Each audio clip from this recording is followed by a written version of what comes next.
Coming up on today's episode. In answer to the question, am I losing it or am I finding yourself? I think in order to find yourself, you have to lose it. Welcome to Spirit in Sass, the podcast where intuition meets attitude and real talk gets a little more magical. Hosted by us, Kelly Clark and Jodie Mayhead. This is your space for soulful insight, honest conversations, and a few laughs along the way. Hi, and welcome. First episode of Spirit in Sass. Yeah, we're not nervous at all. We're putting ourselves under any level of pressure, are we, Jode? No, if you'd seen behind the scenes for the last half an hour of trying to get this going, it was entertaining. Oh, dear. So, our very first episode is all about... Am I losing it or finally finding myself? I think today we might actually be losing it, Joe. Do you? I feel might. A little bit like I'm losing it, but no. So we're going to talk today a lot about that feeling that you get of, when something happens and you start questioning everything, your relationships, your job, your friendships, your whole life, actually, sometimes even your purpose. And you kind of sit there and you think to yourself, God, is this something that I really need to be questioning? Is this something I need to put into action? Or am I having a moment, be it hormonal moment, be it midlife crisis moment, or be it just actually my path is changing and I need to really kind of have a look into this. So that's what we're going to be really chatting about today. And hopefully you'll find something of interest. What I will just quickly say is that we're not medical health professionals. Only take from this what you want or what you feel aligns with you. It's our perspective and our perspective only. If you think it's a load of crap, then it's a load of crap, but hopefully we'll be able to offer some value for you and our own insight of our own journeys too. Yeah, absolutely. I mean, as Kels has said, none of this is kind of medical. I mean, if we give stats, that's because we've researched them, but we can only go by the information that we've been given. So this is entertainment value only. And please, don't hold us accountable if we've kind of said something and then it doesn't work for you. It's all just, our views and feelings really around these topics. So I think to start with, going back to what I just said, the difficulty with this understanding of whether you're going through change or whether you're kind of just having a moment is a lot of the emotions can feel the same. Our mind will trick us into thinking that actually it's what I must be having a breakdown or, and actually what's really interesting is the people around you. Not everybody will be your biggest champion, even the people that love you the most, So I've had, for example, from a lot of people over the years, a lot of people even close to me have, as I've been going through these periods, because we all have them, let's face it, people will say to me, oh, Kel, you've changed. I don't know who you are anymore. And I am have been a massive people pleaser. And the minute somebody has said that to me, it's like being punched in the stomach, because I think the first thing that ever came to my head was I've disappointed them. I've let them down by not changing. And that was really difficult to get to grips with to start off with. And I think that flippant comment, and I think we'll have all done very well if we'd got through life and not ever been in that scenario where somebody's kind of said or implied that. But when it's worded like that, it insinuates that the issue lies with you, that this is your problem, this is your doing, you've created this, which kind of it makes you go inwards. Like you said, you bring the feelings up of kind of fear and guilt and, have I done things wrong? I didn't want to upset anybody, am I being selfish? All that jazz, because of the way it's worded. But actually, I think knowing more what we know now, if I ever get in that situation, it's almost that is almost a compliment to receive the whole you've changed is a compliment, because it shows that you have moved forwards on your journey. And the reason that somebody may have said that to you is because you're no longer serving a purpose to them that they were benefiting from, possibly even to your own detriment at times. Definitely. And now you're kind of taking power back and protecting your energy or doing right by you or setting better boundaries or whatever that may look. But unfortunately, that's now going to impact them in some way and they're not going to like it. And they probably don't even realize, I'm not sitting here and saying that somebody who loves you, who says that is trying to manipulate you or make you feel bad or, No. But however, Jodie's absolutely right.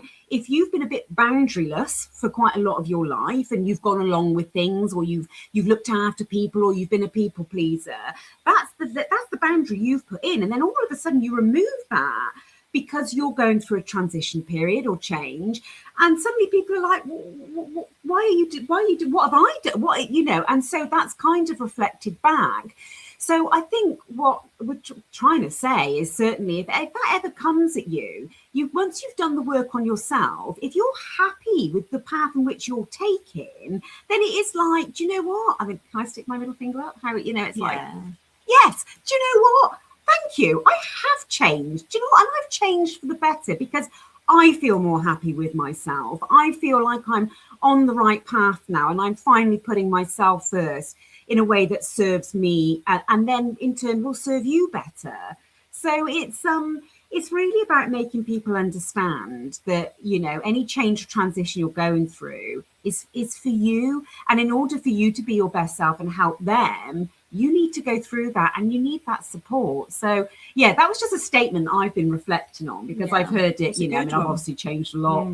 So I think everybody does. I would say, again, just from my personal perspective, I think we go through stages of life, and we will, my belief is that we're here to learn our soul's lessons within this life, and you'll go through stages. And I think it's very rare that, even if you think back to it's my wedding anniversary on Friday, 22 years ago, but the people that I would have there now are probably not the people that were, that were there 22 years ago, because life evolves. People come in our lives, they move out of our lives, circumstances change, we relocate, we change jobs, we welcome in new people, we get new hobbies, everything changes, and we go through seasons of lives, whether that be raising children, or your career era, or when you're backpacking and traveling, whatever that might be.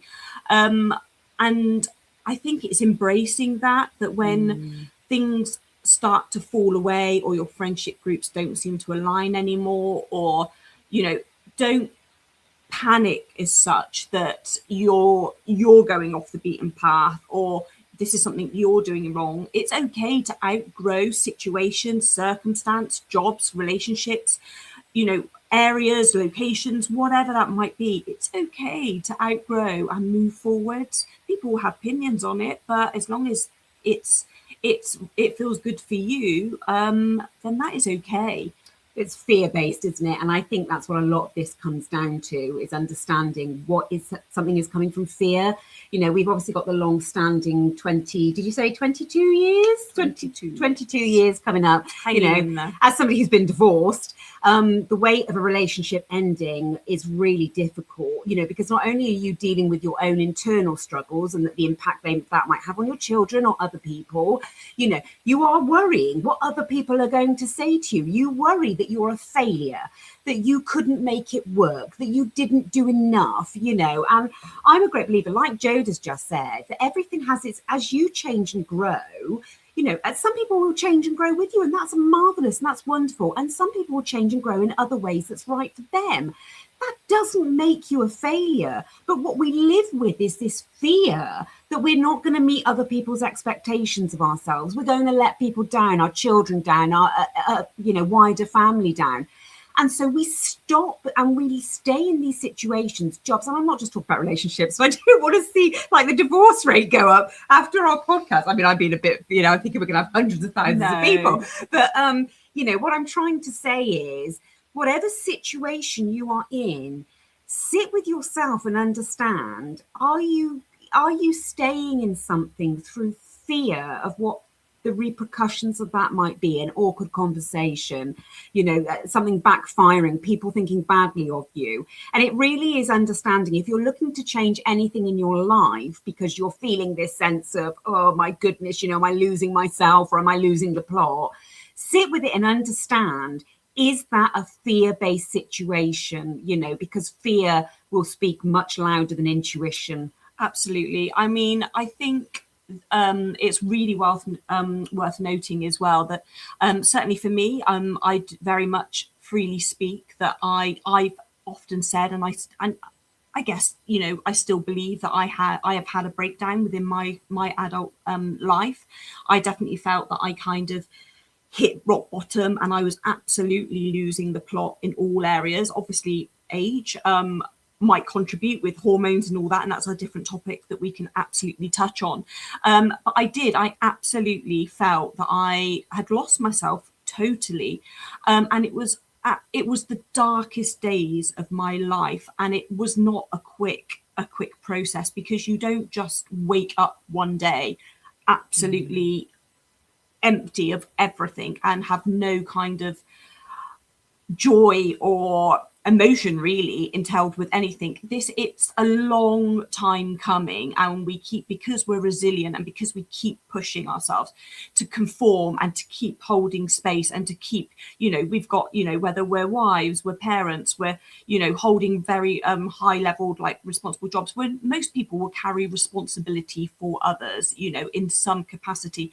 And as natural human beings, we never want to let anybody down. So what we do is we kind of keep pushing ourselves to, you know, to save situations, or to, you know, to keep care of others, to our own detriments, till one day you don't realize it, but actually you just don't want to get up out of bed anymore, and everything that you once were able to do, or you enjoyed doing, or, you know, any of that, you just don't feel that anymore. But actually, looking back, I wouldn't be where I am now. And, you know, when I say where I am now, I just feel the most authentic me that I've ever felt in the whole of my life. For the fact that I'm here, you know, speaking with you, Kels, and doing this is a huge thing for me, because my boundaries, like my ego would never have allowed me to do this, because I'm so terribly self-conscious and I'm such a perfectionist, you know, that I would never make myself vulnerable. But had I not gone through that period, whether it was a breakdown or it was a period of finding myself, I wouldn't have ever been able to kind of rise back up to where I am. And I think we have to acknowledge that if we are going through turmoil and real uncomfortable, you know, times where there's a lot of grief, anger, frustration, darkness, you know, anything that makes you feel uncomfortable and out of sorts, of that change has to come through those uncomfortable times. We will never change. Situations will never change. We won't change. We will not grow. Growth does not come from staying comfortable all of our lives. We have to get uncomfortable, and we have to get in the nitty gritty, and we have to get dark to be able to kind of come back up. And it's not until you come back up that you realize that hard spell, however long that may have lasted, actually did serve you well in the long term, but you just won't know it whilst you're there. No, and you know, it's quite interesting is that so I'm checking. You know, I've also noticed I've got a very long neck, Joan. Do you think, like, talking about being uncomfortable? With anybody watching this, I don't know, it's a podcast and people listening, but I'm starting to think, like, maybe I need to, like, cover up my neck. Anyway, what I was saying, extra chins, ridiculous. What I was saying was change. We always wait for the opportune moment, don't we? And this is like anything in life. Oh, we can't go on holiday yet because we don't have enough money. Or let's wait until we have another child, until we buy the bigger house. You know, I mean, that's the wrong way around. But we're always waiting for the perfect moment. You can't wear an outfit till you've lost 10 stone. You know, we can always find, our ego will always find a reason to not do something. Yeah, and the ego keeps you safe. It's fear-based. But the thing is, change will rarely happen until we're moving through it. So we can sit there and say, you know, and actually our next one is a really great lead on from this, but we can sit there and say, oh, you know, maybe it's not the right time, and maybe, you know, I just need to go through this. Well, yes, you need to go through it, but you need to move, because the longer you stay in these fear-based situations, the more you will find that you are moving towards that kind of, you know, that darker place that Jode has spoken about, because, you know, it's you're going against your authentic self, really. And that's what we're trying to do. And I think it gets easier, whether it's if you have children and actually they become more important than anything. So you start batting people back, or whether it's age, because you suddenly realize life is too short, you've got a long neck and a wrinkly forehead, and you just need to put yourself out there and sod what anybody else thinks. But it really is about being in tune with yourself, and really sitting with that. And again, for me, fear is a big driver, and it really is about sitting with yourself. And I'm not saying you have to make major life changes, but you have to sit those when you're thinking to yourself, oh my God, am I losing the plot? Am I having a midlife crisis? Am I hormonal? Well, okay, yeah, these things may play a huge part, but sit with that. And where is this coming from? Is this a fear of losing something if you act, or a fear of people thinking differently of you? Sit with your intuition. And as I said, fear is loud, fear is anxiety, fear is, the real kind of banging on the door. Don't do that. Don't, whereas intuition is the quiet voice that even it might not be a comfortable voice, but it's a knowing feeling inside. And that's the difference there for me. No, absolutely. I totally agree. And I think social media will always portray, we're in a world now where everything is digitalized, and we have, we get to look into the whole world, well, the whole world, but the majority, most people are on socials in one way or another. And so it's so easy to compare yourself to others now, way more than ever before. And it's when you're looking online and you're seeing, that others of your age or doing what they're doing, or, whatever, it's so easy to compare yourself. And that can really make you feel that, it can almost make you go like, oh, is this it? Is this my life? Is this all I've achieved? Is this what I've become? But actually, we, as always, people only put on socials, what they want people to see of them. It's not a true kind of realistic view always. Some are, some really aren't. But actually, who cares what anybody else is doing? Who cares, whatever, who's holidaying where, or whose version of tea that is, or who's feeding their children 20 billion veg a day, and I try to actually, but anyway, sorry, we're not on about veg. But it, as long as you are kind of doing what's right by you, and not putting yourself under extreme pressures to kind of conform to the norm of what is seen as the norm, then that is okay. I mean, for me, I think that you're making good headway when. Because there is this whole thing of midlife crisis, this is a word that we hear all the time. And absolutely, I'm definitely kind of perimenopausal. I'm of that age, I'm 46. My hormones are up and down like an absolute, yo-yo. And I have all the symptoms going. And that is a definite thing, absolutely. But also, so as much as I am absolutely scatty, and I've got brain fog like you wouldn't believe, and my hair is definitely thinning, and I'm, all my flushes. God, we've been beautiful, aren't we? Oh, look at us, real stunners. As much as I absolutely, on one hand, don't recognize myself anymore, there's a part of me that actually has this inner kind of now acceptance and confidence that I've never had, even in my prime, of my 20s, 30s or whatever. When I look back then, I still wouldn't wear a bikini. I was still very self-critical. But now I think, you've made growth, and I think this does come partly with age and coming out the other side of when suddenly what other people think of you, doesn't really matter as much. It's more about when we're finding ourselves that we're setting better boundaries. Naturally, we set better boundaries.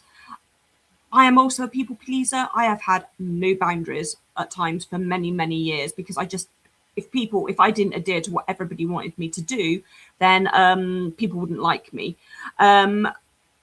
If you're questioning old patterns and why you're doing things, that's another great sign that you're kind of just starting to really reflect on things.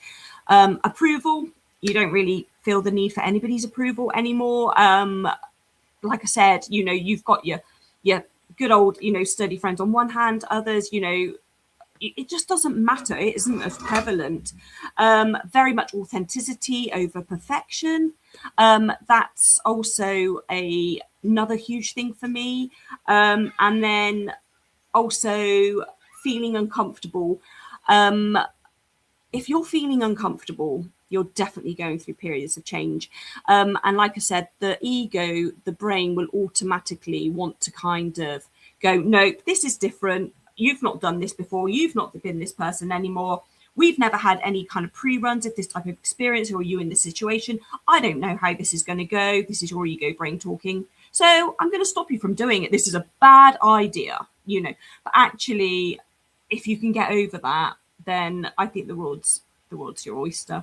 And I think it's going to be messy. You know, I saw this brilliant analogy the other day, and it was like, you know, moving forward with your life and doing things that work for you. It's like when you have a good clear out of your house, you know, when you rip all the cupboards out, there's shit everywhere, piles of old clothes and toys and things like that.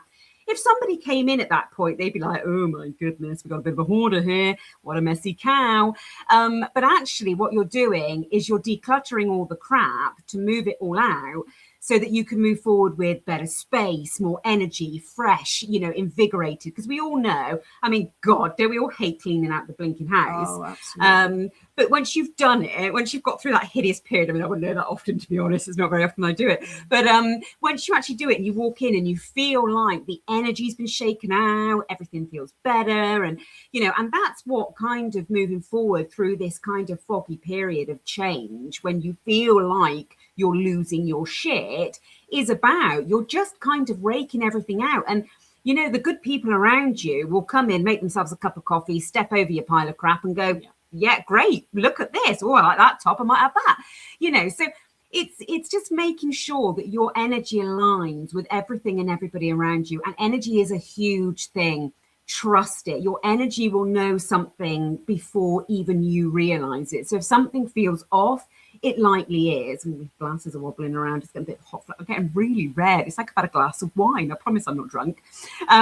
So yeah, I thought that was a really great analogy. It's going to be messy. If you're looking to change, or you're sat here today listening to this and thinking, God, I know there are areas in my life that I've been avoiding, you know, because should it feel like this? Should it feel messy? Things are supposed to be easy, aren't they? Your life, not easy, but I think we have this certain thing of going, oh, well, you know, if it's meant to be. And I'm a big believer, and if something is meant to be, it will be. But the universe will challenge you first. It wants to know that you are dedicated to pushing forward with your authentic self.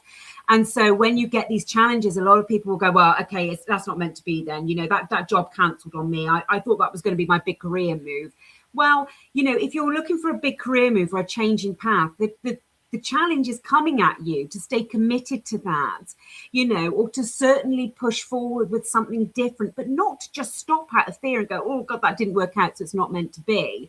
So what I'm trying to say is, if you are sat here today thinking, I feel like I'm losing my mind, is this me losing it and going into a dark place? Or, you know, am I going through a period of change?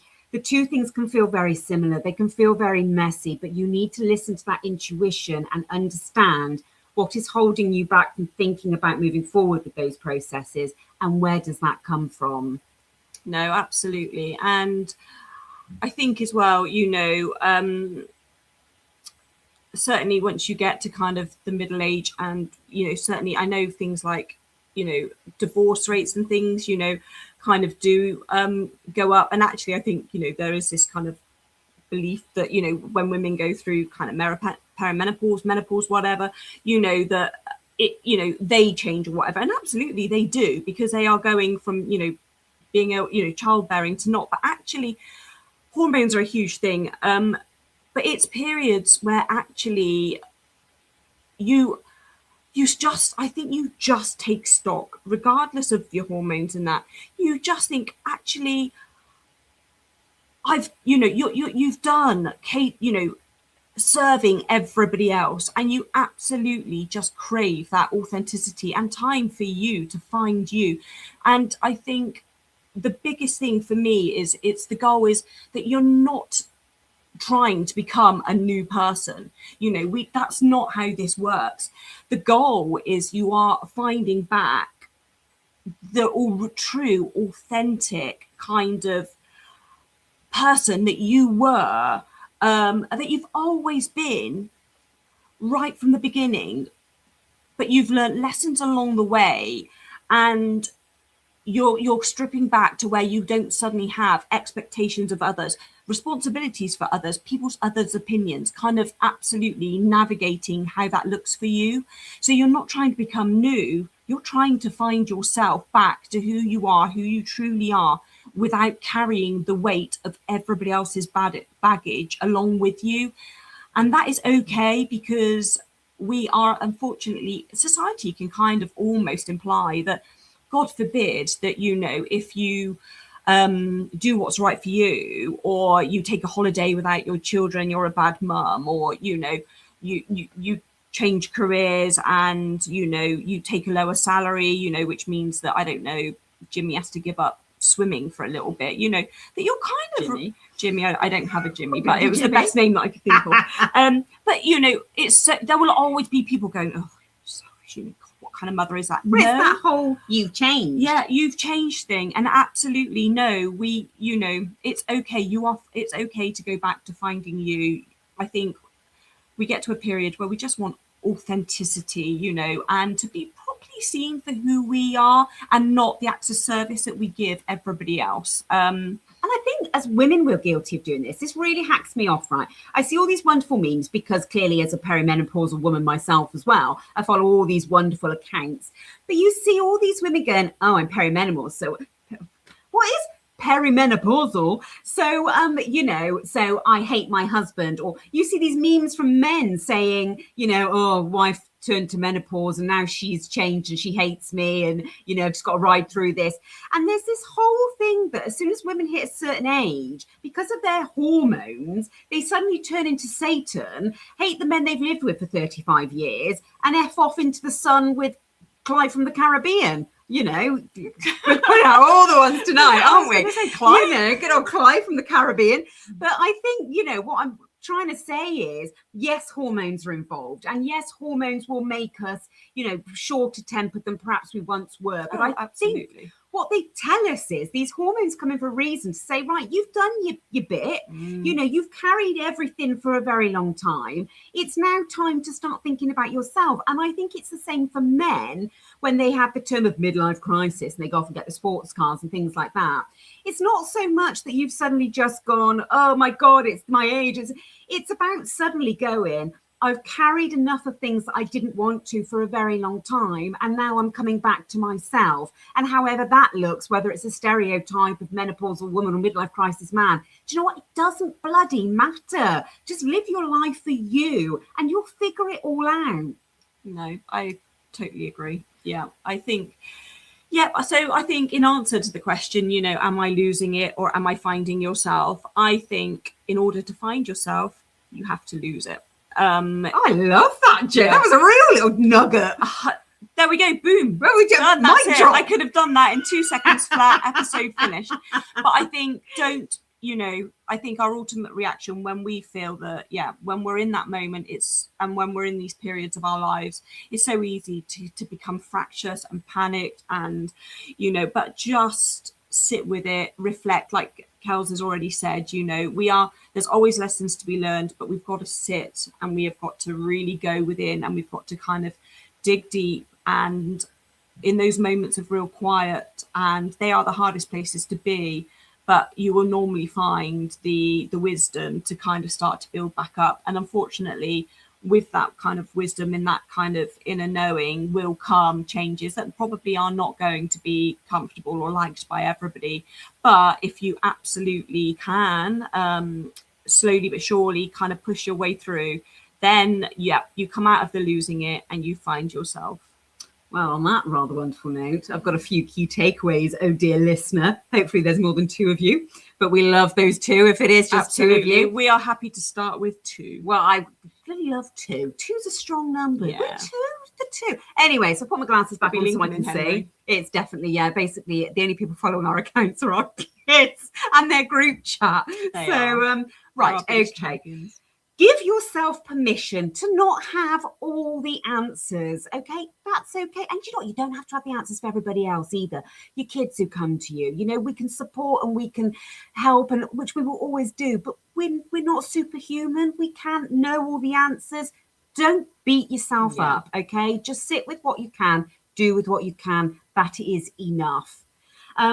Spend 10 minutes a day in silence. Now, I'm sure for a lot of us that might be quite difficult. For me, I could spend about 14 hours in silence. I love a bit of silence. You'd never guess, would you?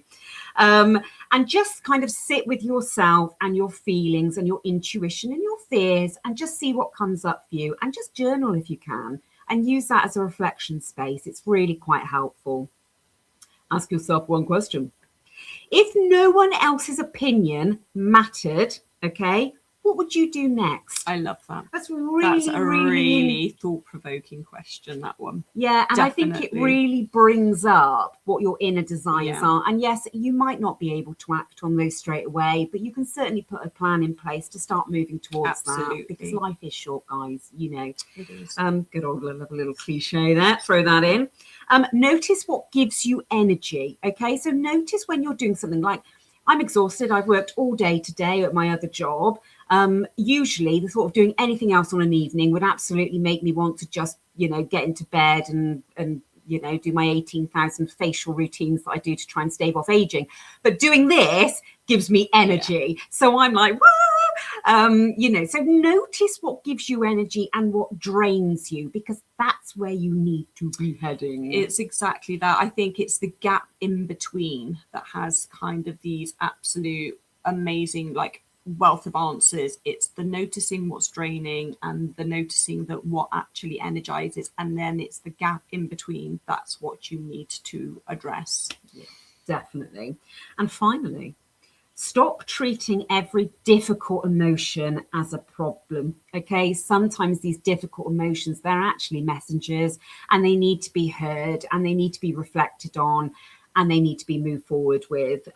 So listen to what your emotions are bringing up rather than just trying to silence them. And if you're silencing them, why are you doing that? So yes, there's a few key things there to just go away with. And this is what we want to try and do at the end of every sort of podcast, is to give you something to go away and reflect on, some helpful steps. I mean, you might not think they're helpful, but we think they're helpful, to just kind of go away and reflect on, and just start. You know, you don't have to take big steps. You don't have to make major decisions. You know, it's that picture where you see a great big ladder with great big gaps and you fall off the first rung, but you need to take small actions, you know, that suit you in your life the best that you can. And as Jodie said, if you think you're losing it, Yeah, you're not. you're moving forward. Yeah, you're moving forward 100%. Yeah, and Stick with it. Be kind to yourself through those times. Yeah. definitely. Well, my God, I think we've done it, Jane. done it. I think we've done our first Ever episode. So, Well, yeah. thank you so much for listening to us, or two of you. And no, we're really pleased to be here, and we've been really grateful of the support that you've shown on our socials and the messages we've had, and various bits and pieces. It makes you realise that actually you are quite liked. So who Absolutely, knew? definitely. And you know, if nothing else, I mean, Kel and I are having an absolute ball doing this. This is as much for our benefit as it is anybody else's. We might never build traction or gain any followers, but actually, I'm really enjoying myself. Like I said, you know, we are both prime examples of stripping some boundaries, you know, and trying to get the fear out the way. But go and have some fun, definitely, however that might look for you. Lovely So, fun. and hopefully, as we do this more, we'll get better at it. What are you saying? Oh, Oh, I pretty will. good. I will. Kels is an I absolute did. pro. I'm just crazy. I will get better at it. Well, I'm not absolutely proud. I was just taking the mick. It's my terrible sense of humour, which thankfully Jodie I know it very deals well. with on a daily basis. So, right, guys, have a lovely rest of whatever time you're listening to this, and please tune into our next episode. There'll be more absolute craziness from me, incredible class from our lovely Jode here, and who knows what else will come up. Brilliant. Take care. Until next time. Bye. Thanks, guys. Bye.